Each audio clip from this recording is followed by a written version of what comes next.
Assalamualaikum warahmatullahi wabarakatuh. Bismillahirrahmanirrahim. Innal hamdalillah nahmaduhu wa nasta'inuhu wa nastaghfiruh wa na'udzu billahi min shururi anfusina wa sayyiati a'malina. Man yahdihillahu fala mudilla lahu ومن يضلل فلا هادي له وأشهد أن لا إله إلا الله وحده لا شريك له وأشهد أن محمدا عبده ورسوله. يا أيها الذين آمنوا اتقوا الله حق تقاته ولا تموتن إلا وأنتم مسلمون. يا أيها الناس اتقوا ربكم الذي خلقكم من نفس واحدة وخلق منها زوجها وبث منهما رجالا كثيرا ونساء واتقوا الله الذي تساءلون به والأرحام إن الله كان عليكم رقيبا.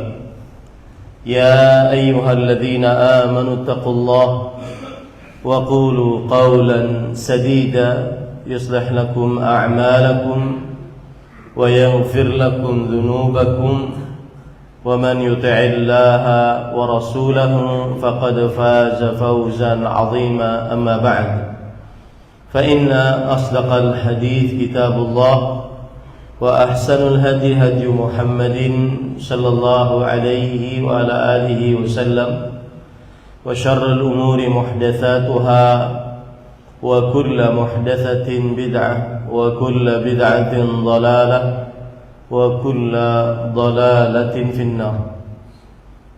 Alhamdulillah, kita bersyukur pada Allah Subhanahu wa taala pada hari ini Sabtu ba'da subuh 24 Dzulqa'dah 1445 Hijriah bertepatan dengan 1 Juni 2024. Kita dimudahkan oleh Allah Subhanahu wa taala untuk duduk bersama mengkaji ayat-ayat suci Al-Quran dan hadis-hadis Rasul sallallahu alaihi wasallam di dalam Masjid Sadar, Kota Denpasar, Provinsi Bali, dalam sebuah kajian Islam ilmiah dengan tema Quwwatut Tauhid, kekuatan tauhid. Salawat dan salam semoga selalu Allah berikan kepada Nabi kita Muhammad sallallahu alaihi wa ala alihi wasallam, pada keluarga beliau, para sahabat, serta orang-orang yang mengikuti beliau sampai hari kiamat kelak. Dengan nama-nama Allah yang husna dan sifat-sifatnya yang ulia, kita berdoa, Allahumma inna nas'aluka ilman nafi'an wa rizqan tayyiban wa amalan mutaqabbala. Allahumma anfa'na bima 'allamtana wa 'allimna ma yanfa'una wa zidna ilma. Allahumma inna na'udzubika min 'ilmin la yanfa' wa min qalbin la yakhsha' wa min nafsin la tashba' wa min du'ain la yusma'. Allahumma amin. Wahai Allah, kami mohon kepada Engkau ilmu yang bermanfaat, rezeki yang baik, dan amal yang diterima. Wahai Allah, berikanlah kepada kami ilmu yang bermanfaat dan tambahkanlah kepada kami ilmu. Wahai Allah, kami berlindung kepadamu dari ilmu yang tidak bermanfaat, dari hati yang tidak khusyuk, dari jiwa yang tidak pernah puas, dan dari doa yang tidak dikabulkan. Allahumma amin. Ahibati fillah, afanillah wa iyyakum, Bapak Ibu, saudara-saudari jamaah Masjid Sadar dan Pasar Bali yang saya cintai karena Allah. Semoga Allah Subhanahu wa ta'ala selalu memberikan afiat kepada kita di dunia dan di akhirat.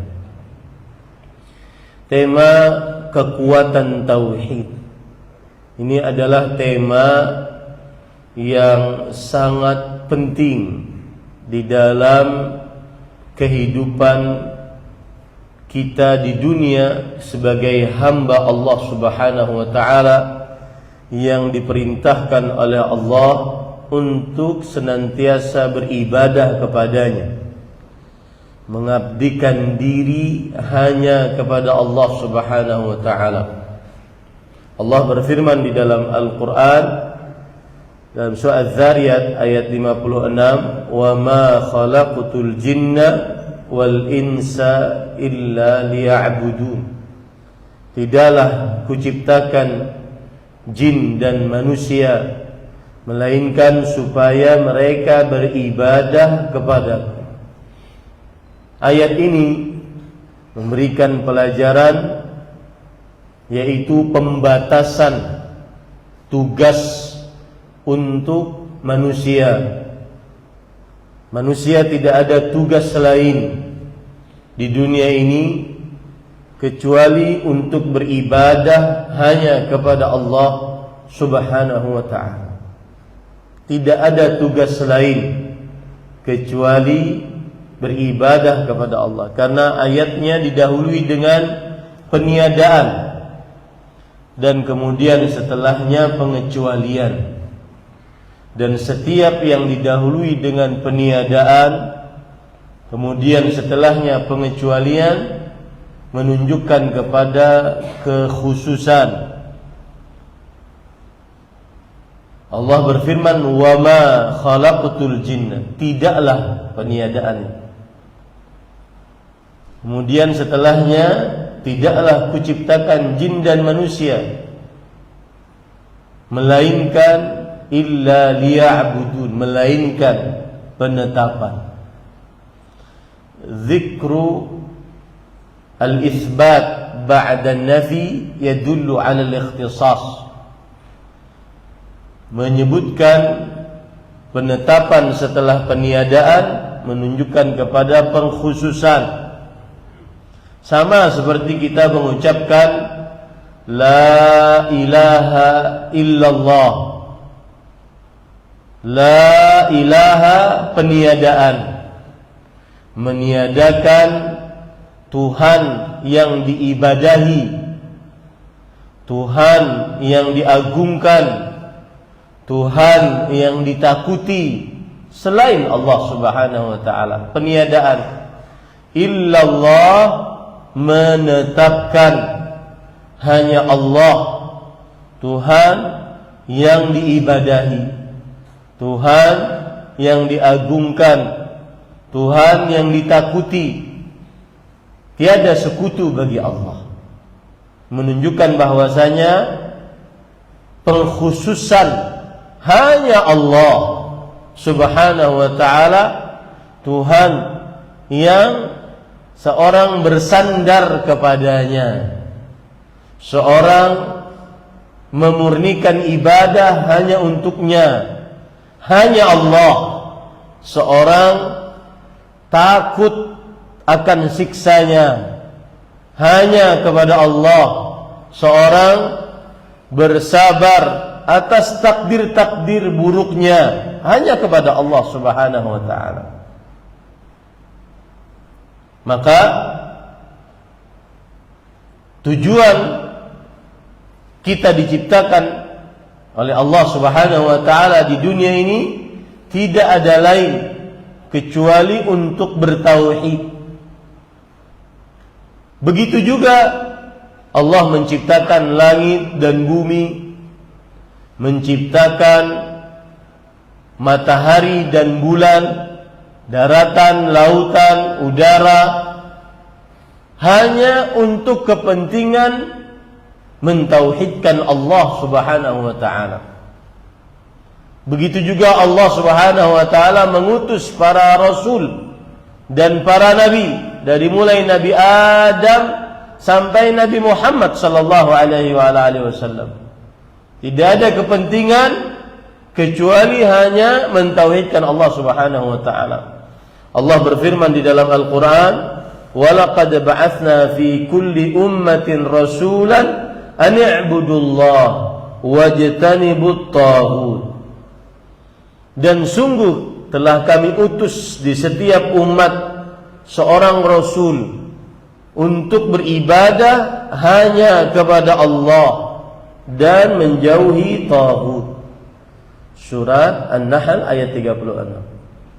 Allah Subhanahu wa taala menurunkan kitab-kitab suci dari mulai Taurat, Zabur, Injil, lembaran-lembaran dari yang diturunkan kepada Nabi Ibrahim dan Nabi Musa.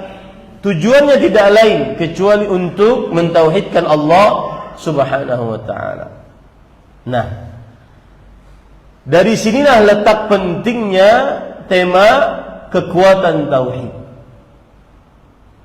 Bahwa di setiap sendi-sendi kehidupan kita, baik urusan akidah, keyakinan qalbu seorang muslim yang tidak boleh kita ragu di dalamnya, atau urusan ibadah, pengabdian diri seorang muslim melalui sholat, puasa, zakat, haji, umrah, membaca Quran, berzikir, berdoa, istighatsah, isti'anah, isti'adzah, kemudian menyembelih, rasa takut, rasa harap, rasa cinta, bersyukur, bersabar, tawakal, semuanya hanya untuk Allah Subhanahu wa taala.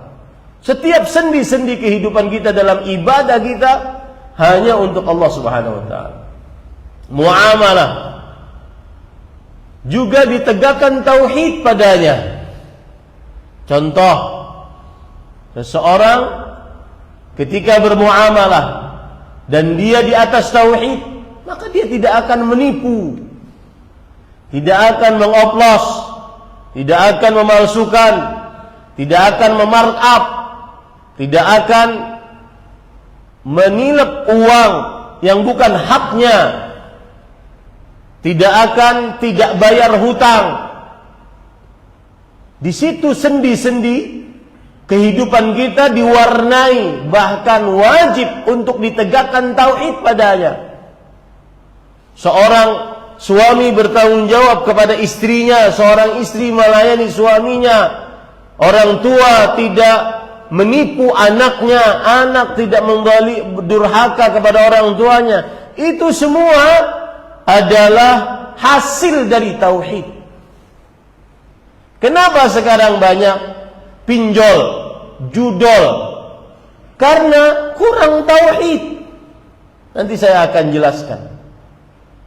Kenapa seseorang sekarang merajalela perzinahan, merajalela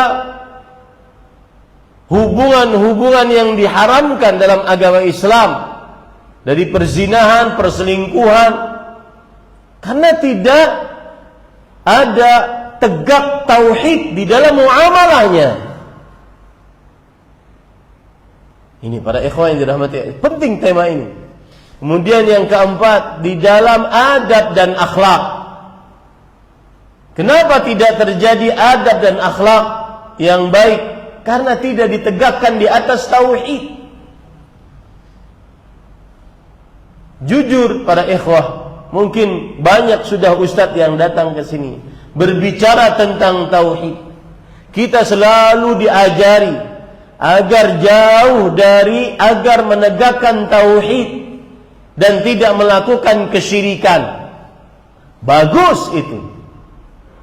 Tapi jangan lupa, hal yang berkaitan dengan tauhid juga adalah tidak tunduk kecuali hanya kepada Allah, tidak bersandar menjadikan sesuatu sebab kecuali hanya Allah Subhanahu wa taala. Apakah seseorang yang sudah bertauhid pantas dia saat ditelepon oleh atasannya yang menggajinya, dia nunduk-nunduk dia merendahkan diri, padahal hanya lewat telepon. Orang bertauhid tidak seperti itu. Orang bertauhid hanya bersandar kepada Allah Subhanahu wa taala. Apa yang dia kerjakan dari sebab-sebab untuk mencari rezeki hanya sebatas sebab. Bersandar, tidak bersandar kecuali hanya kepada Allah Subhanahu wa taala. Kita sering dicekoki tentang tauhid ibadah. Janganlah beribadah kecuali hanya kepada Allah. Jangan berdoa kepada orang yang sudah mati. Tidak percaya kepada tukang ramal, sihir, dukun. Tidak memakai jimat. Bagus. Tetapi kemudian itu kadang-kadang membuat sebagian orang merasa sudah mendapatkan kunci surga. Tapi pada prakteknya buruk. Muamalah jelek. Bahkan ada sebagian orang mengatakan, nggak mau. Saya nggak mau bermuamalah dengan orang yang sudah ngaji. Susah. Tidak tepat janji saat membayar hutang. Tidak amanah. Kerja tidak tepat waktu. Sering terlambat. Etos kerja kurang. Tidak ada dedikasi. Apa itu dedikasi? Dedikasi adalah berkorban untuk Islam dengan mengerjakan amal ibadah yang terbaik di luar kebiasaan. Itu dedikasi. Orang yang bertauhid semestinya dia sangat berkorban. Maka Bapak Ibu saudara-saudari yang dimuliakan oleh Allah Subhanahu wa taala, tema ini sangat penting. Sebagian orang mengira tauhid hanya urusan tauhid ibadah. Beribadah hanya kepada Allah. Alhamdulillah, saya tidak berdoa kecuali hanya kepada Allah. Saya tidak berdoa kepada orang yang sudah mati. Bagus. Tetapi jangan juga bersandar kepada makhluk. Karena innallaha huwa razzaq dzul quwwatil matin. Jangan bersandar kepada sebab. Karena sebab hanya sarana. Sebab tidak menjadi sebab kecuali ketika Allah menjadikannya sebagai sebab. Orang yang bertauhid benar-benar kokoh. Orang yang bertauhid tidak mudah mengeluh. Sedikit-sedikit bikin status di media sosial. Laki-lakinya, perempuannya, apa lagi? Orang yang bertauhid tidak akan pernah mengeluh. Sufyan bin Sa'id bin Mas'ud al-Thawri, seorang ulama salaf, ra'a rajulan syaka dhiqa halihi amama qaumih. Dia melihat seseorang yang mengeluhkan nasibnya di hadapan kaumnya. Kemudian orang tersebut dikatakan oleh Sufyan bin Sa'id bin Mas'ud al-Thawri, imamul muhaddithin, imamnya para ahli hadis. Beliau mengatakan, ya hadza syakauta ila man yarhamuk, syakauta man yarhamuka ila man la yarhamuk. Wahai fulan, engkau telah mengadukan nasibmu, engkau telah mengadukan Allah yang menyayangimu kepada makhluk yang tidak menyayangimu. Sedikit-sedikit ngeluh. Duduk di samping dia pasti yang ada adalah cerita-cerita drama Korea semua. Sedih aja.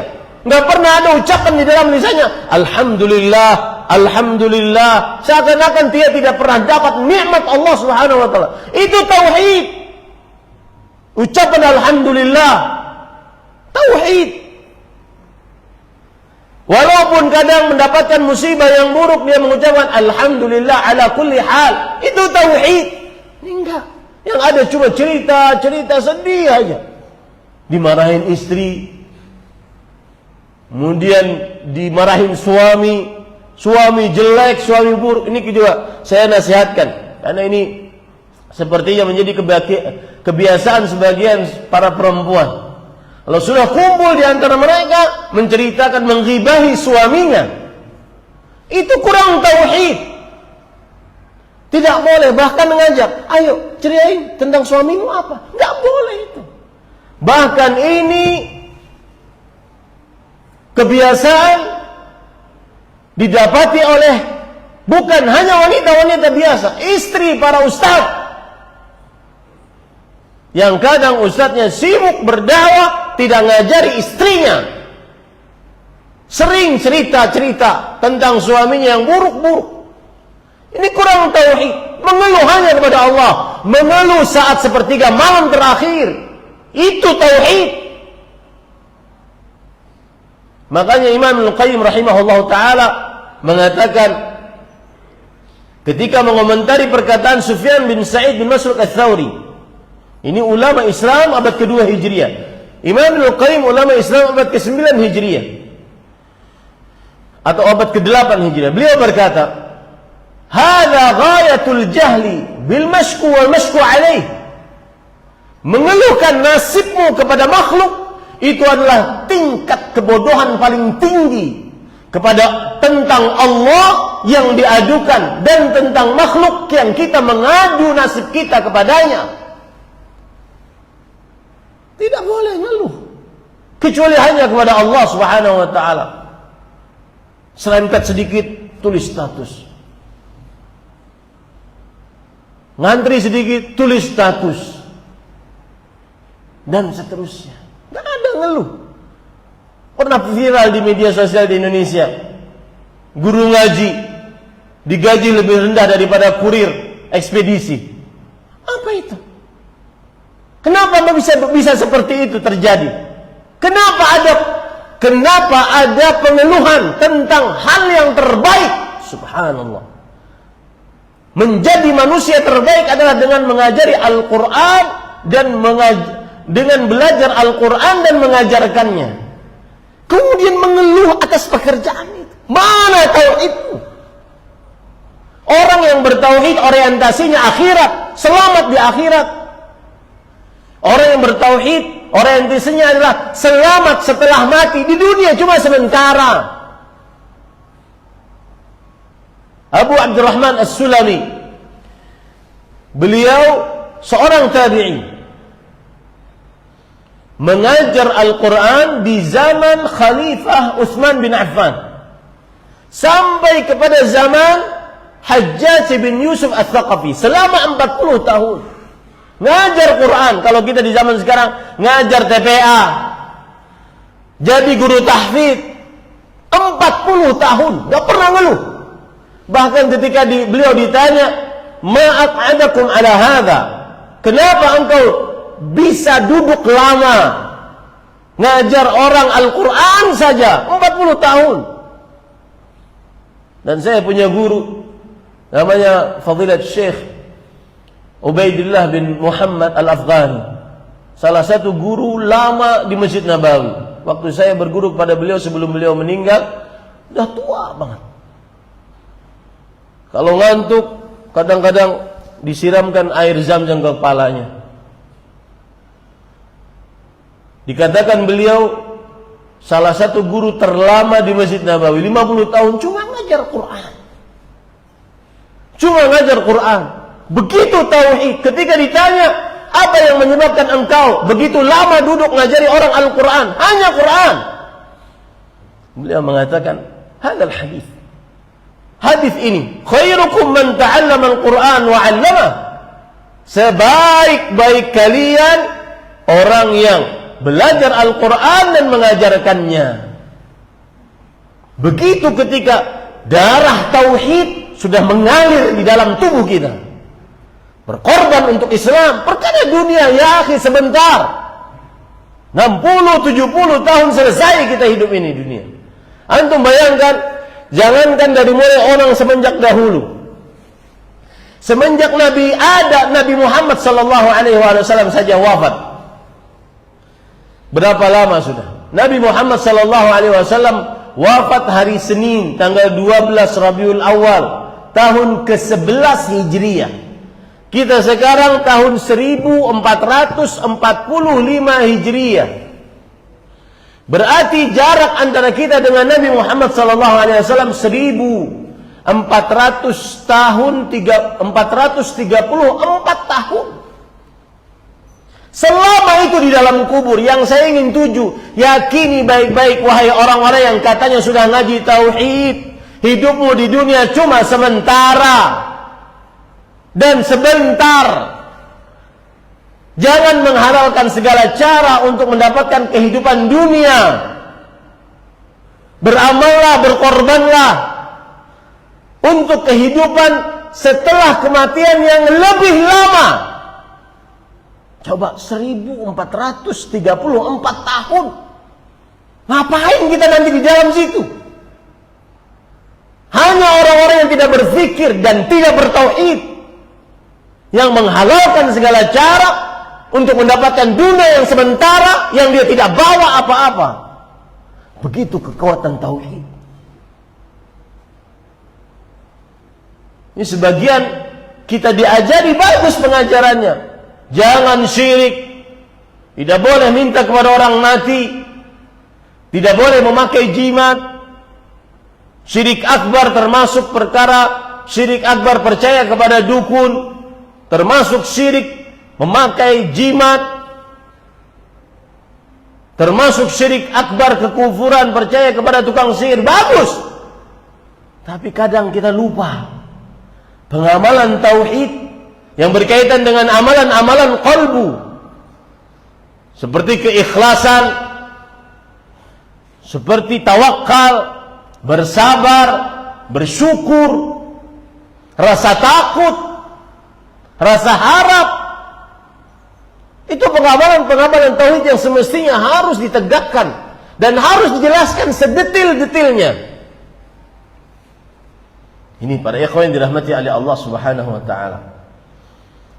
Kalau sudah dipahami bagaimana pentingnya tema ini, maka saya akan sebutkan contoh-contoh kekuatan tauhid, dan kita resapkan itu dalam kehidupan kita sehari-hari, sehingga benar-benar kita bisa mengamalkannya. Yang pertama, contoh kekuatan tauhid adalah keikhlasan. Kita sering diajari ikhlas. Ikhlas itu apa? Ikhlas, sebagian para ustadz kita mengajarkan ifradullahi bil ibadah, mengesahkan Allah di dalam ibadah. Lalu nanti dicontohkan. Oleh karena itu, beribadahlah hanya kepada Allah. Salat, puasa, zakat, haji, berdoa hanya kepada Allah, tidak kepada makhluk. Berdoa jangan kepada orang mati. Berdoa jangan kepada orang jin. Berdoa jangan kepada iblis dan seterusnya, malah malaikat. Bagus itu. Tetapi jangan lupa, keikhlasan juga mempunyai pengertian yang lain. Di antara keikhlasan, pengertiannya adalah istiwa'u a'malil abdi fil zahiri wal batin. Amalan yang sama dari seorang hamba saat di hadapan khalayak ramai atau saat sendirian. Ketika kita tadi qabliyah subuh, semangat kita. Semangat. Kenapa? Karena kalau tidak sholat qabliyah subuh akan dilihat orang. Coba semangat itu tegakkan saat di dalam rumahmu, saat sendirian, saat tidak ada yang lihat.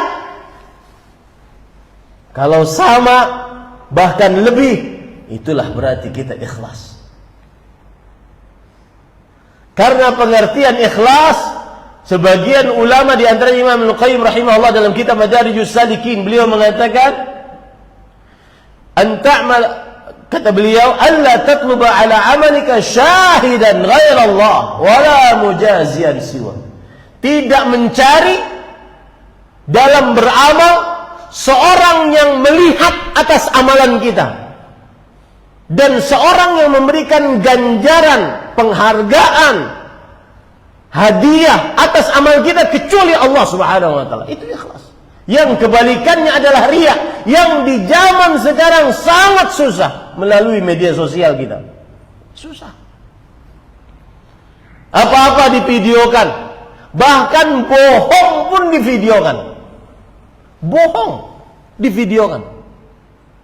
Datang ke depan Al-Ka'bah Al-Musyarrafah, Kemudian terjadi sesi pemotretan, mengangkat tangan, kemudian difoto. Padahal dia tidak sedang berdoa. Itu mengumpulkan dua. Yang pertama riya, tidak ikhlas. Dan yang kedua bohong, dusta, tidak sedang berdoa. Ini para ikhwan yang dirahmati oleh Allah Subhanahu wa taala. Kekuatan tauhid membuat seseorang sangat-sangat tersembunyi di dalam amalnya. Bahkan kalau perlu tidak ada orang yang tahu saat dia beramal. Nih, contoh misalkan,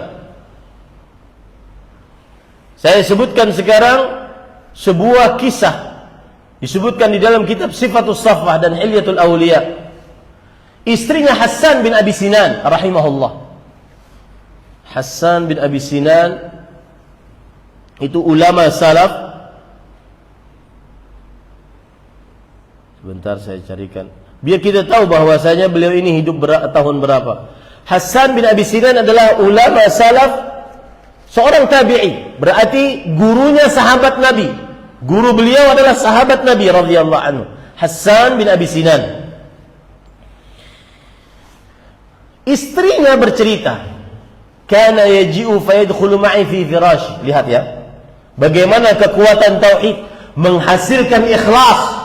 Ikhlas tersembunyi amal. Semakin tersembunyi, semakin ikhlas. Itu konsep ikhlas. Tidak bisa didiskusikan. No discuss dalam masalah itu. Semakin tersembunyi, semakin ikhlas. Usahakan kita semua, ada amalan yang tidak ada seorang pun tahu kecuali hanya Allah dan dua malaikat yang mencatat amal kita. Bahkan orang terdekat dengan kita pun, istri kita, apalagi hanya sekedar teman kita, jangan ada yang tahu. Lihat, Hassan, istrinya Hassan bin Abi Sinan rahimahullah berkata, kana yaji'u fa yadkhulu ma'i fi firashi.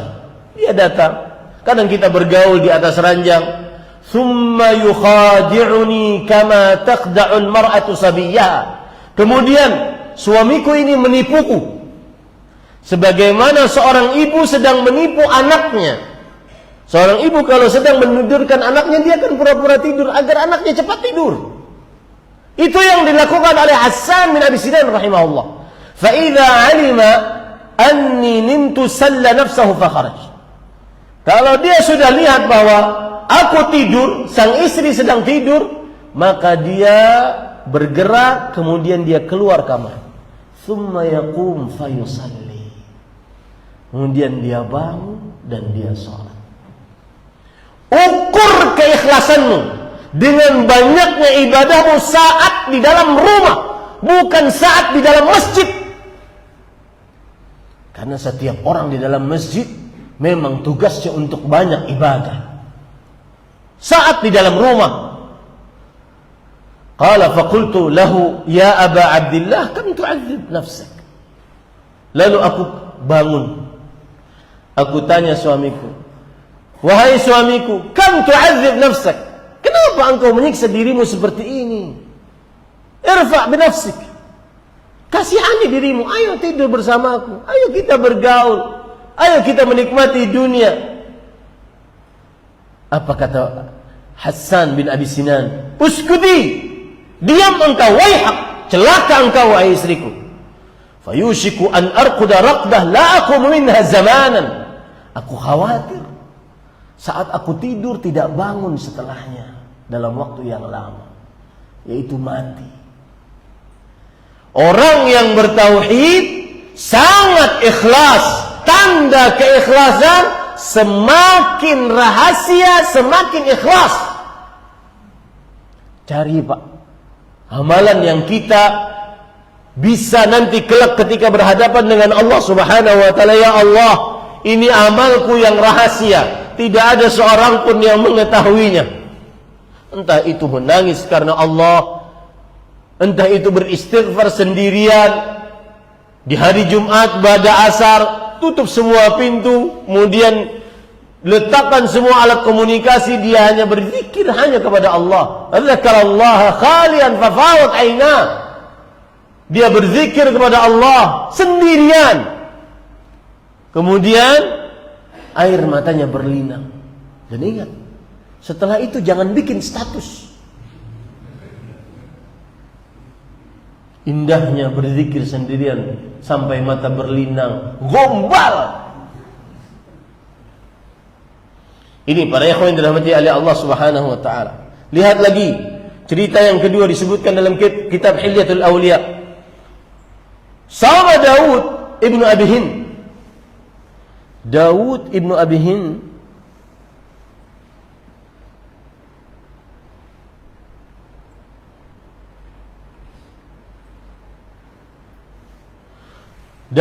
Abi Hind Dinar bin Udzafar Al-Qushairi, dan beliau wafat pada tahun 140 Hijriah.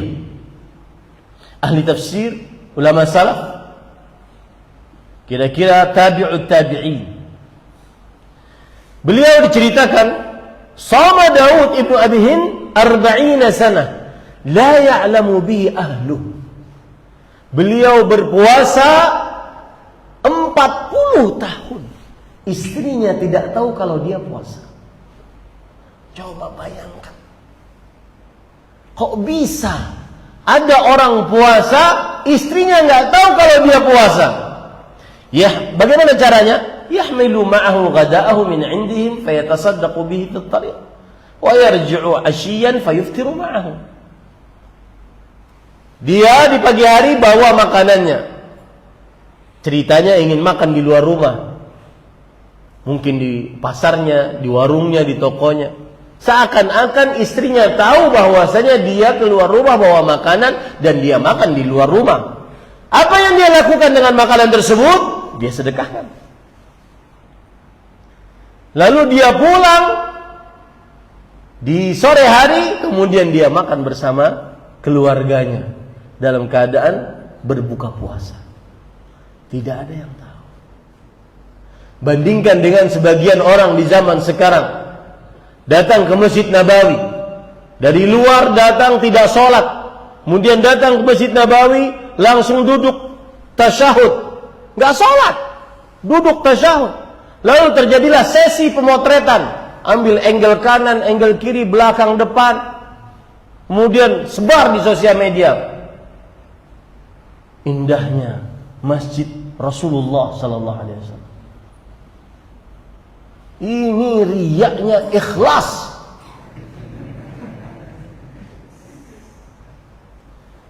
Ini para ikhwan yang dirahmati oleh Allah, sampai ke Raudhah kemudian divideoin sampai nangis-nangis. Kemudian kita yang nonton juga terenyuh dan bertekad kalau nanti sampai saya di Raudhah saya juga akan begitu.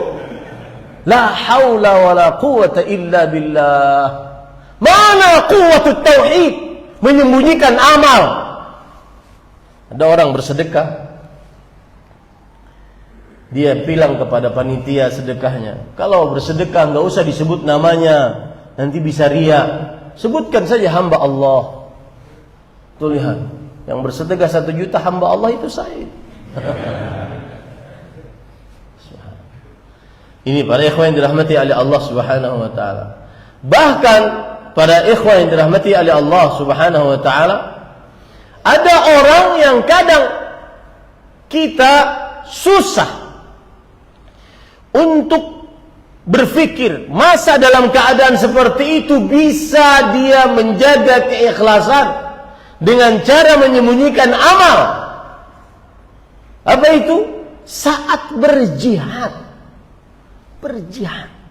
di jalan Allah Subhanahu wa taala, yang mana dia harus menutup wajahnya, harus sesak nafasnya demi agar tidak terlihat orang lain bahwa dia ikut berjihad.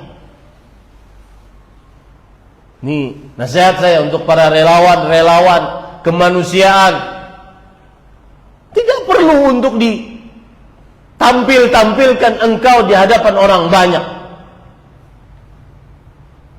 Dan saya tahu sampai sekarang video yang antum sering tonton di sebuah channel dakwah, sampai sekarang founding folder daripada video tersebut, orang yang di balik layar terjadinya video tersebut tidak ada yang tahu sampai sekarang. Dia merelakan dirinya tidak diketahui oleh orang lain. Begitu kekuatan tauhid. Karena orang yang bertauhid, musuhnya adalah riya. Penyebab riya dua, yaitu ingin dipuji, yang kedua ingin dapat hadiah. Dan ini dijelaskan oleh Imam Al-Qayyim rahimahullah. Beliau mengatakan, la yastami'ul ikhlas fi qalbil abdi wa mahabbatun nas wa tama'i fima innan nas illa kama yastami'ul ma'u wan nar. Tidak akan terkumpul keikhlasan dan ingin dipuji serta ingin diberikan hadiah di dalam kalbu seorang muslim, kecuali seperti terkumpulnya air dan api. Tidak akan ngumpul. Keikhlasan musuhnya riya. Riya penyebabnya dua, ingin dipuji dan ingin mendapatkan hadiah, harta, tahta, wanita. Tidak akan terkumpul dalam hati seorang muslim, kecuali seperti terkumpulnya air dengan api, minyak dengan air. Tidak akan ngumpul. Maka para ikhwan yang dirahmati oleh Allah Subhanahu wa taala, semakin tersembunyi semakin ikhlas. Ada seorang abdah, beliau berjihad. Kuntu fi man zahama liyu'rafa fa akhadtu bi tarafi kummihi famadattu fa idza huwa Abdullah ibn Mubarak. Abdullah bin Mubarak rahimahullah, seorang tabi'ut tabi'in. Beliau termasuk orang yang ikut peperangan melawan negeri Romawi. Lalu beliau bertemu dengan musuh. Ketika sudah bertemu dengan dua musuh berhadap-hadapan, kharaja rajulun minal adu fada'a lil biraz. Jadi dulu kalau lagi perang itu begini. Ini dua pasukan berhadap-hadapan, ya. Kemudian keluar utusan dari musuh. Fa kharaja rajulun muslimun fataradahu fata'anahu faqatalah. Kemudian ada utusan dari seorang muslim. Kemudian yang muslim ini bisa membunuhnya dan bisa menjauhkan dia dari medan pertempuran. Thumma kharaja akhar fa kharaja yatahadda fa dhahaba ilaihi fa qatalah. Lalu yang kedua keluar lagi dari orang kafir, dari orang Romawi, Nasrani. Kemudian orang ini tetap maju dia ke depan sampai dibunuh yang ketiga, yang kedua, yang ketiga yang keluar. Orang ini tetap keluar dari kaum muslimin, orangnya sama, sampai membunuh orang yang ketiga dari musuh. Lalu orang-orang heran, siapa? Fa idza huwa yalthimu wajhah. Dalam keadaan seperti itu dia menutup wajahnya. Kata Abdah bin Sulaiman rahimahullah, aku termasuk orang yang ingin tahu siapa orang ini. Aku tarik penutup wajahnya. Fa idza huwa Abdullah ibn Mubarak. Ternyata beliau adalah Abdullah bin Mubarak. Faqala lathiman lihadza kashafa wajhah. Abdullah bin Mubarak ketika wajahnya terbuka, dia mengatakan kepada yang menarik kain wajahnya, wa anta ya Aba Amr mimman yusanni'u alaina. Engkau yang membuka wajahku, engkau sudah menjelekkan diriku di hadapan orang banyak. Malah benci kalau dia dilihat orang saat beramal. Padahal semestinya harus terlihat karena sedang berperang. Tapi saya katakan pada ikhwah, ini untuk diri pribadi sebelum antum sekalian. Semakin bisa ditutupi amalan, kerjakanlah. Sedekah bukankah itu boleh beramal dalam keadaan tersembunyi atau dalam keadaan terang-terangan? Boleh dilihat orang. Makanya kalau seandainya kalau Jumatan ya ada lewat kotak sedekah tersebut, kemudian mengeluarkan dari kantong, nggak usah disembunyi-sembunyi, nggak usah. Yang disembunyikan juga 5.000, nggak usah disembunyikan. Masukkan, jaga hatinya, masukkan seperti biasa. Boleh itu.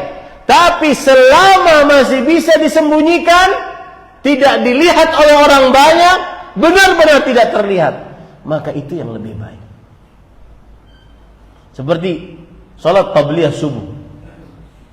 Kalau seandainya kita nanti di rumah, maka perbanyaklah sholat sunnah untuk menambah nih qabliyah subuh yang tadi dilakukan di masjid. Bahwa benar-benar kita ikhlas saat di rumah, tidak ada yang lihat kita. Kemudian para ikhwan yang dirahmati oleh Allah Subhanahu wa taala,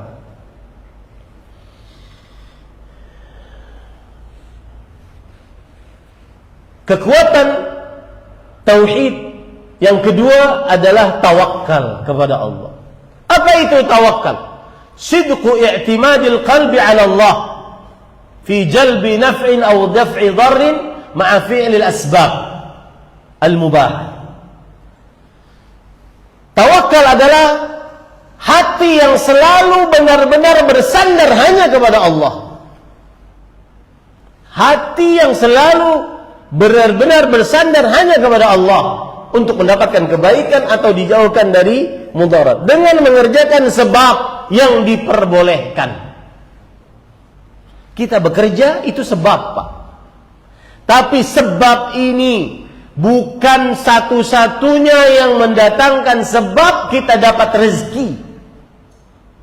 Kita punya kolega, teman-teman kerja kita, itu sebab. Tapi jangan bersandar kepada kolega-kolega tersebut, karena kolega tersebut jika Allah katakan tidak menjadi sebab untuk menolong kita, tidak akan pernah menjadi sebab. Benar-benar bersandar hanya kepada Allah Subhanahu wa taala. Ini para ikhwan dirahmati. Lihat Nabi Ibrahim alaihissalam ketika dilempar dengan ketapel yang besar oleh rakyat Raja Namrud, datang Jibril alaihissalam menawarkan bantuan dalam keadaan sempit, sulit. Apa kata Ibrahim alaihissalam? Amma ilaika fala wa amma ilallahi fabala. Adapun pertolongan dari engkau wahai Jibril, enggak. Tapi saya berharap hanya dari Allah Subhanahu wa taala. Itulah yang akhirnya mengatakan ya naru kuni bardan wa salaman ala Ibrahim. Wahai api, jadilah api yang dingin dan penuh dengan keselamatan atas Nabi Ibrahim alaihissalam. Tawakal penuh dalam keadaan benar-benar harus memperjuangkan tauhid. Nabi Musa alaihissalam, Allah Subhanahu wa taala berfirman, "Falamma iltaqal jam'an qala ashabu Musa inna lamudrakun." Ketika dua pasukan bertemu di depan lautan, di belakang sejuta bala tentara Fir'aun mengejar Nabi Musa dan kaumnya. Kemudian pada waktu itu kaumnya Nabi Musa mulai merengek, "Inna lamudrakun." Benar, kita akan benar-benar didapati oleh bala tentara Fir'aun. Lihat bagaimana kekuatan tawakal. Kata Nabi Musa alaihissalam, "Kalla, tidak. Kita tidak akan pernah didapati oleh mereka.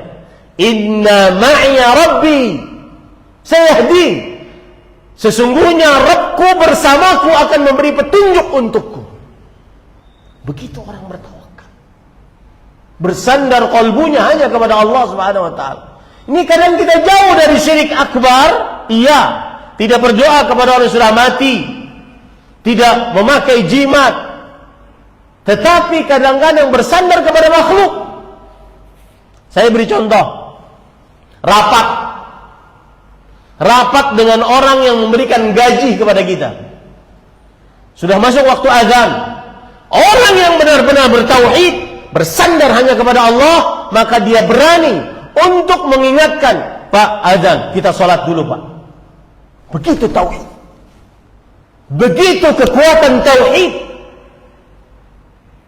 Dia tidak peduli apakah gajinya dikurangi, tipsnya dikurangi. Yang penting dia menegakkan amar ma'ruf nahi munkar. Ketika atasan yang dia mendapatkan gaji di situ melakukan kemungkaran, dia akan ingatkan atasannya tanpa dia takut akan rezekinya. Bersandar hanya kepada Allah SWT. Berapa banyak orang sudah ngaji tauhid, ketika atasannya tidak sholat atau mengajak seluruh bawahannya menjadi tidak sholat ataupun mengakhirkan sholat, maka dia takut untuk nahi mungkar. Mana kekuatan tauhid? Wa 'ala Allah fatawakkalu in kuntum mu'minin. Hanya kepada Allah bertawakallah kalian, bersandar qalbu kalian jika kalian orang beriman. Orang yang beriman, maka dia akan bersandar hanya kepada Allah Subhanahu wa taala. Ini para ikhwan yang dirahmati oleh Allah. Jadi setelah ini yang ngaku-ngaku ngaji tauhid, kalau berhadapan dengan orang yang kita harapkan kebaikannya, tidak usah nunduk-nunduk. Karena orang tersebut tidak bisa memberikan kebaikan sedikit pun, secuil pun kepada kita tanpa izin Allah Subhanahu wa taala. Begitu kekuatan tauhid. Yang ketiga, kekuatan tauhid membuat seseorang sangat takut kepada Allah Subhanahu wa taala.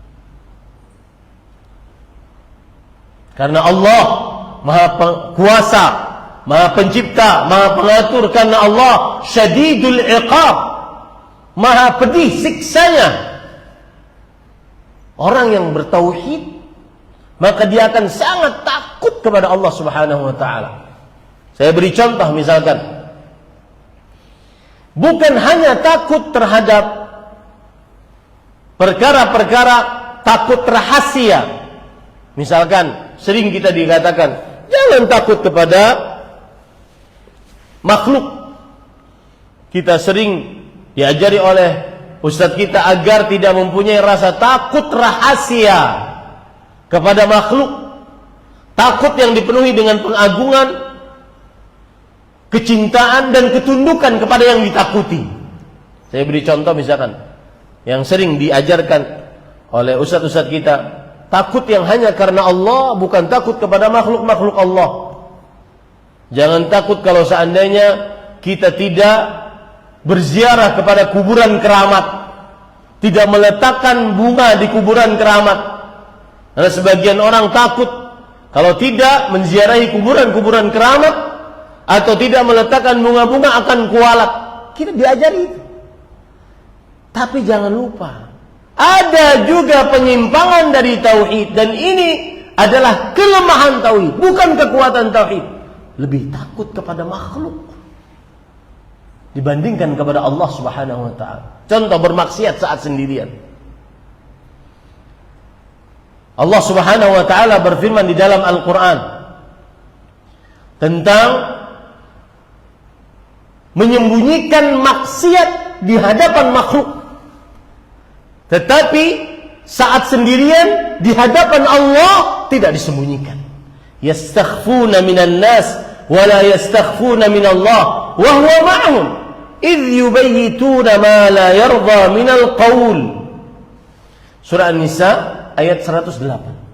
Mereka menyembunyikan dari manusia dan tidak menyembunyikan dari Allah Subhanahu wa taala, padahal Allah bersama mereka. Idh yubayyitun, saat mereka tidur malam. Ma la yarda minal qaul, sesuatu yang tidak diridai dari ucapan. Wa kana Allah bima ya'maluna muhita.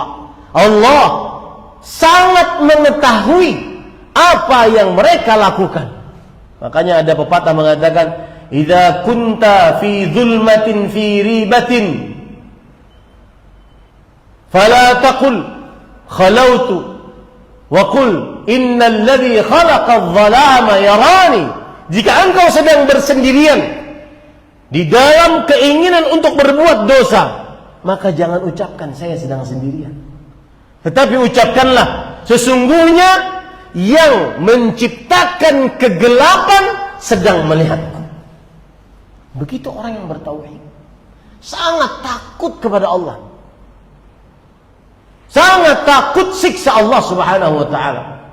Makanya Abdullah bin Mas'ud radhiyallahu anhu pernah berkata,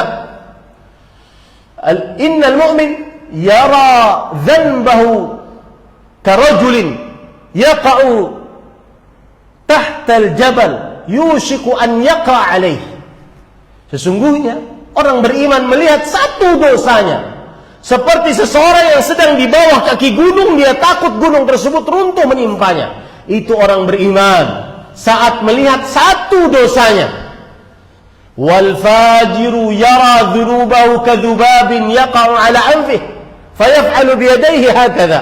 Adapun orang yang banyak dosa, dia melihat dosa-dosanya seperti seekor lalat yang nemplok di hidungnya, kemudian dia cukup hanya seperti ini saja, dia tidak peduli. Dan para ulama mengatakan, melihat yang haram, Pak, hukumnya itu dosa kecil. Melihat yang haram itu dosa kecil. Tapi para ulama mengatakan apa? La kabirata ma'al istighfar wala saghirata ma'al israr. Tidak ada yang dinamakan dosa besar kalau selalu diistighfari, terhapus dosa besar. Dan sebaliknya, tidak ada dinamakan dosa kecil kalau dilakukan terus-menerus. Makanya para ulama mengatakan, di antaranya Imam Al-Qayyim rahimahullah, as-saghirah idza iqtarana ma'aha qillatul haya wa 'adam al-mubalat wa 'adam asy-syu'ur bil 'idham kutiba laha min al-kabirah. Dosa kecil. Kalau seandainya, apalagi dosa besar, dosa kecil, kalau seandainya dilakukan tanpa rasa malu, tanpa takut kepada Allah, acuh tak acuh saat melakukan dosa tersebut, maka ini bisa dikategorikan nanti ditulis dalam buku catatan amal sebagai dosa besar. Kenapa? Karena itu yarji'u ila ma yaqumu bil qalb. Itu lari kepada apa yang tegak di dalam kalbu dari tauhid seorang hamba. Apalagi dosa besar, Pak. Orang yang bertauhid sangat takut kepada Allah Subhanahu wa taala, terutama saat sendirian, tidak ada yang lihat. Takut memasukkan tanda tangan, takut memarab, takut berbuat curang, takut mengurangi timbangan, takaran, takut orang yang bertauhid. Ada cerita ketika Umar bin Khattab radhiyallahu anhu di tengah padang pasir berhadapan dengan seorang penggembala kambing. Kemudian kata Umar bin Khattab radhiyallahu anhu, tambahkan, jual kambing ini, kan engkau tidak ada yang tahu. Kalau seandainya pemilik kambing yang saya bekerja padanya tidak ada yang tahu, tetapi bagaimana dengan Allah Subhanahu wa taala? Begitu orang yang bertauhid, sangat takut kepada Allah Subhanahu wa taala. Yang keempat, sebelum terakhir, kekuatan tauhid yang keempat adalah bersabar atas musibah-musibah yang buruk. Bersabar artinya menahan lisan, tidak berkata-kata yang buruk, kasar, kotor, keji. Menahan kalbu, tidak mempunyai perasaan yang menggerutu. Menahan anggota tubuh, tidak mengerjakan hal-hal yang mungkar. Mukul-mukul pipi, mukul dada, merobek baju, tidak makan, tidak minum, karena mendapatkan musibah yang buruk. Sabar. Orang yang bertauhid penyabar. Penyabar terhadap istrinya, penyabar terhadap anak-anaknya. Orang yang bertauhid seperti itu. Kenapa? Karena Allah Subhanahu wa taala berfirman, "Wa man yu'min billah yahdi qalbah." Siapa yang beriman kepada Allah Subhanahu wa taala, maka niscaya Allah Subhanahu wa taala akan memberikan petunjuk kepada kalbunya. Ini disebutkan oleh Allah Subhanahu wa ta'ala di dalam surah At-Taghabun ayat 11. Apa maksudnya? Siapa yang beriman kepada Allah, Allah akan memberikan petunjuk kepada kalbunya. Siapa yang beriman bahwa semua yang terjadi atas takdir Allah, tauhid, maka Allah akan memberi petunjuk kepada kalbunya untuk sabar menghadapi musibah-musibah yang ada. Maka para ikhwan yang dirahmati oleh Allah Subhanahu wa ta'ala, orang yang bertauhid senantiasa sabar, tidak mudah mengeluh, yang saya katakan tadi. Para ulama mengatakan, idza syakauta ila bani Adam innama tashkur rahim ila alladhi la yarham. Jika engkau mengeluhkan nasibmu, sesungguhnya engkau mengeluhkan Allah yang menyayangimu kepada makhluk yang tidak menyayangimu. Bahkan ulama-ulama terdahulu kalau sakit pun tidak tahu, ada orang tidak tahu temannya kalau dia sedang sakit, tidak pernah dia mengeluh. Nah, ini para ikhwan yang dirahmati Allah, sabar. Lihat Nabi Ayyub alaihissalam, ketika sekujur tubuhnya kena penyakit, apa yang beliau lakukan? Bikin video, nyebar kemana-mana. Beliau mengatakan, wa Ayyub idh nada rabbahu anni massani ad-durr wa anta arhamur rahimin. Ingatlah Nabi Ayyub ketika terkena penyakit, beliau mengatakan, aku sedang tertimpa keburukan ya Allah, engkaulah yang maha pengasih dari seluruh yang mengasih. Ngadunya kepada Allah. Maka setelah ini yang ngaku-ngaku tauhid, jangan suka-suka nulis status keluhan di media sosial. Ini para ikhwan yang dirahmati oleh Allah. Yang terakhir, para ikhwan yang dirahmati oleh Allah, kekuatan tauhid, orang yang bertauhid menjadi ahli syukur. Bersyukur atas nikmat Allah. Dan syukur adalah harta. Orang paling banyak hartanya adalah orang yang paling banyak syukurnya. Rasulullah SAW bersabda, "Irza bima qasama Allah takun aghnan nas." Puaslah, ridhalah dengan apa yang Allah bagikan, niscaya engkau menjadi manusia yang paling kaya. Kekayaan sebenarnya bukan pada harta, benda, rumah, mega, mobil, mewah, harta bertumpuk ruah, tetapi kekayaan pada qalbu yang bertauhid, pada qalbu yang bersyukur atas pemberian Allah Subhanahu wa taala. Laisal ghina an kathratil ard, walakinnal ghina ghina nafs. Bukanlah kekayaan pada banyaknya harta benda, tapi kekayaan adalah pada qalbu yang senantiasa selalu bersyukur. Qanaah. Apa Pak pengertian qanaah? Sebagian orang kadang-kadang hidupnya tidak bersyukur, tidak qanaah. Saya beri contoh misalkan, ini kopi. Ada sebagian orang, ini kopi kalau tambah roti jadi enak. Enggak bersyukur. Saya pernah makan bakso di sebuah tempat. Salah satu makan favorit saya itu berkuah, panas, pedas. Bakso, soto, rawon, apa ya? Yang berkuah-kuah, panas, pedas. Makan bakso, enak banget bakso itu, enak. Datang teman, sudah berkeringat, enak pokoknya. Datang teman, gimana Ustaz baksonya? Alhamdulillah, saya tidak pernah makan bakso seenak ini di daerah ini. Kemudian dia bilang, Ustaz, bakso di sebelah pengkolan sebelah sana 10 kali lipat enak daripada ini. Langsung saya bilang, ya akhi, kenapa nggak ditunjukkan di sana daripada ini? Ini yang sudah kita makan buat kita kenyang, akhirnya tidak ada rasanya. Begitulah manusia yang kadang tidak bersyukur, tidak qanaah. Unsur qanaah ada 3. Yang pertama, ar-ridha bima qasama Allah walau duna kifayah. Ridha dengan pemberian Allah meskipun kurang dari cukup. Meskipun kurang dari cukup. Dan subhanallah, sebagian ulama menyatakan termasuk potret ridha dengan pemberian Allah walaupun kurang dari cukup, yaitu seseorang mencukupkan dengan 1 istri. Meskipun kalau dia kurang ya dari cukup. Tapi dia sudah mencukupi kemaluannya, mencukupi matanya, apalagi lebih dari cukup. Potret qanaah adalah seseorang kadang-kadang dengan satu istri dia sudah cukup. Itu qanaah. Nah, ini paling suka ibu-ibu ini.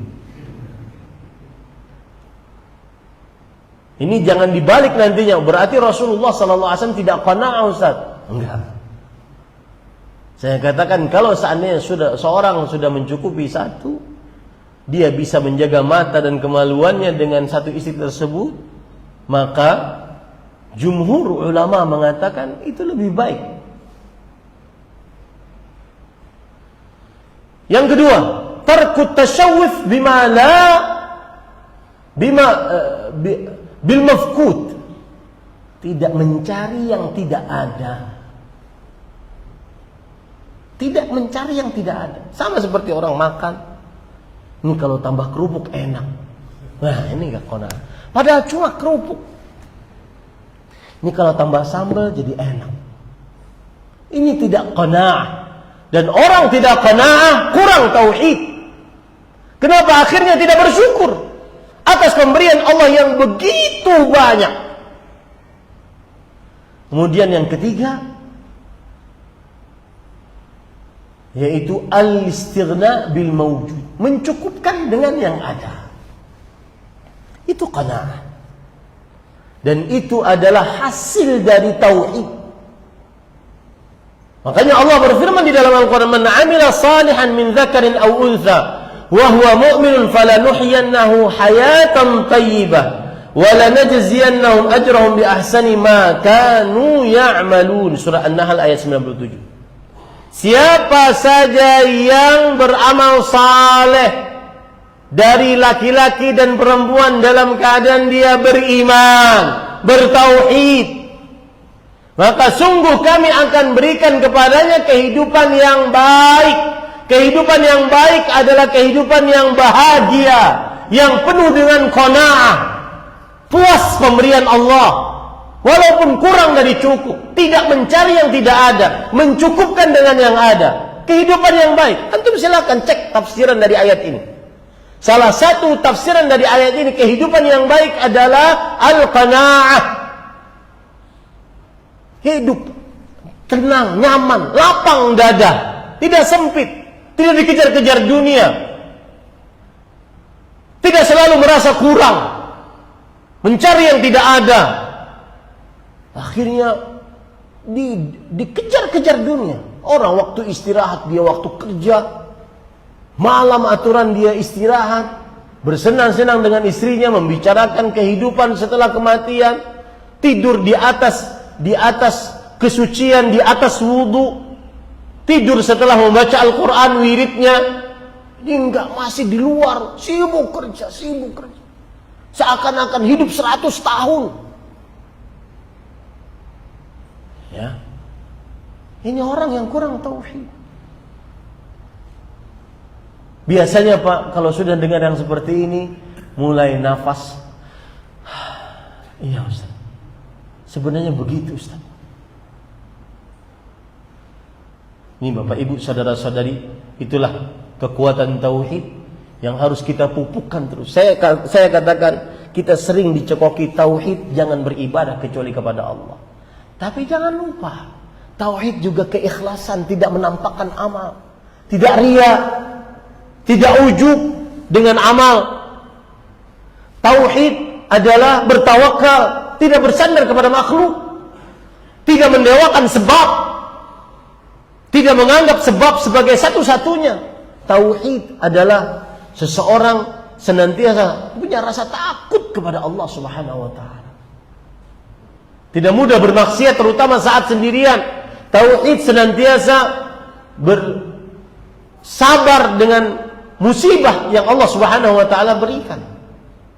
Seorang suami sabar dengan istrinya, tidak mudah marah. Seorang istri sabar dengan suaminya, tidak mudah mengeluh. Seorang orang tua sabar dengan anak-anaknya, seorang anak sabar dengan kelakuan orang tuanya. Sabar. Yang kelima, tauhid menyebabkan seseorang senantiasa bersyukur atas nikmat Allah. Kita antum ya, coba. Antum kalau duduk sama orang yang sering mengucapkan alhamdulillah, alhamdulillah. Itu nular itu. Wallahi nular. Nular itu, Pak. Orang sakit kita jenguk tapi lisannya alhamdulillah, alhamdulillah. Kita yang jenguk, kita yang kurang bersyukur ini. Wallahi nular, Pak. Coba itu. Coba kita lakukan itu kepada diri kita. Ajarkan kepada istri, anak-anak kita. Alhamdulillah, apa-apa alhamdulillah, alhamdulillah, alhamdulillah. Makan, alhamdulillah. Minum cuma dapat ini, alhamdulillah. Kasih kopi nggak ada kuenya, alhamdulillah. Alhamdulillah. Wallahi itu nular, Pak, subhanallah, nular. Karena itu kekuatan tauhid, alhamdulillah. Orang nggak bisa lagi. Saya ada kawan di Banjarmasin. Hidup di pedalaman Banjarmasin. Susah hidup. Kadang internet susah. Tapi ustaz tersebut, alhamdulillah. Kita pun suka bergaul dengannya, alhamdulillah. Sedikit-sedikit alhamdulillah. Apa dapat, alhamdulillah. Ya, itu yang membuat hati kita akhirnya senantiasa mensyukuri apa yang diberikan oleh Allah Subhanahu wa taala.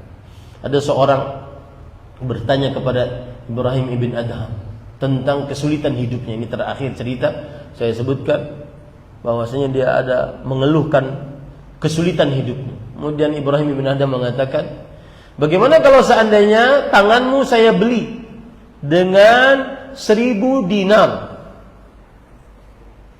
Kata dia, jangan. Tangan ini. Tapi kalau seandainya kakimu saya beli dengan 1000 dinar. Oh, jangan. Kaki ini buat jalan. Bagaimana kalau seandainya matamu saya beli dengan 1000 dinar? Apalagi mata. Seseorang yang kaya bisa merasakan kekayaannya dengan matanya. Makanya Allah Subhanahu wa taala berfirman, alam naj'al lahu 'ainain? Bukankah kami telah menjadikan mereka 2 mata? Karena dengan mata tersebut bisa merasakan kekayaan, bisa merasakan kenikmatan dunia. Kau bayangkan orang buta sekarang, dan orang buta sukanya disebut orang buta, tidak tunanetra ya.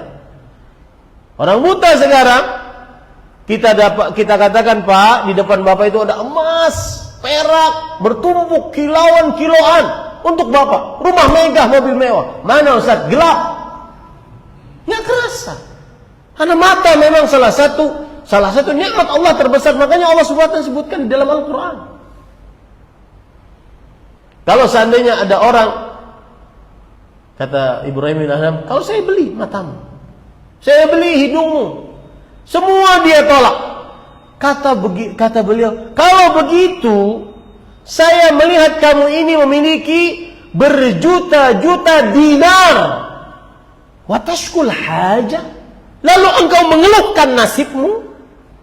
Nah, begitulah gambaran orang yang kalau kita duduk di sampingnya sering ngeluh, ya, sering ngeluh. Gimana kabarnya? Ya, ginilah. Nah, sudah itu. Yang ada cerita sedih aja. Seakan-akan mulai orok sampai keluar dari rahim ibunya, cuma sedih aja dongengnya. Nggak ada sama sekali nikmat Allah. Ini urusannya tauhid. Orang yang bertauhid tidak seperti itu. Orang yang bertauhid biasanya alhamdulillah, alhamdulillah, alhamdulillah, alhamdulillah ala kulli hal. Alhamdulillah alladzi bi ni'mati tatimmus shalihat. Alhamdulillah. Senang hidupnya, lapang hidupnya jadinya. Ini yang bisa disampaikan. Mohon maaf waktunya lebih ya. Tadi saya dikasih waktu jam 6.20 selesai, tapi ini sudah jam 6.50. Berarti setengah jam lewat. Sepertinya tidak ada pertanyaan. Atau ada yang bertanya 1-2? Cukup ya. Sudah lapar ya? Gara-gara tauhid ya. Demikian, semoga yang bermanfaat, semoga yang disampaikan menjadi ilmu yang bermanfaat, apa yang baiknya dari Allah Subhanahu wa taala. Intinya kajian ini meneliti tauhid, mendalami tauhid dari sisi yang lain. Yang biasanya kita mendalami tauhid dari sisi tidak beribadah kecuali hanya kepada Allah. Sebenarnya sama sisinya, cuma dari penjelasan yang lain, agar kita benar-benar mentauhidkan Allah Subhanahu wa taala. Sallallahu Nabi Muhammad, alhamdulillahirabbil alamin. Subhanakallah bihamdik, asyhadu an la ilaha illa anta, astaghfiruka wa atubu ilaik. Wassalamualaikum warahmatullahi wabarakatuh.